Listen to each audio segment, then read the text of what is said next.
त्रिमंदिर. पुणे येथील त्रिमंदिर हे पुणे बेंगलोर महामार्गावर खेड शिवापूरजवळ वर्वे बीके पुणे येथे ते आहे. आज आपण त्याची थोडीशी माहिती बघणार आहोत. या मंदिराची निपक्षपाती प्राणप्रतिष्ठा फेब्रुवारी 2025ला झाली. या मंदिरात जैन, वैष्णव आणि शैव या 3 प्रमुख पंथांचे देव एकाच छत्राखाली विराजमान झालेत, म्हणून ह्याला त्रिमंदिर असं म्हणतात.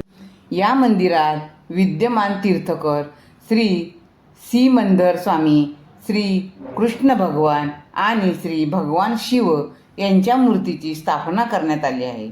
विशेष म्हणजे येथे 13 फूट उंचीची संगमरवरी श्री मंदर स्वामींची भव्य मूर्ती हे खूप आकर्षणाचं केंद्र आहे.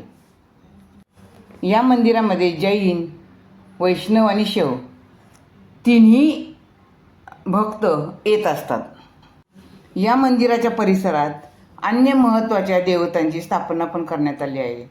त्यामध्ये तुळजाभवानी, अंबामाता, पद्मावती, चक्रेश्वरी, भद्रकाली, श्रीनाथजी, तिरुपती बालाजी, साईबाबा, हनुमान, गणपती बाप्पा या सगळ्यांचा समावेश तिथं केलेला आहे. शिवाय जैन तीर्थकर श्री आदिनाथ, अजितनाथ, पार्श्वनाथ, महावीर आणि भविष्यातील तीर्थकर पद्मनाभ प्रभू यांच्याही मूर्ती तिथं स्थापन केलेल्या आहेत. असं हे भव्य मंदिर आहे. हायवेच्या शेजारी आहे. तुम्हाला कधी जायला मिळालं तर नक्की जा आणि बघा. श्री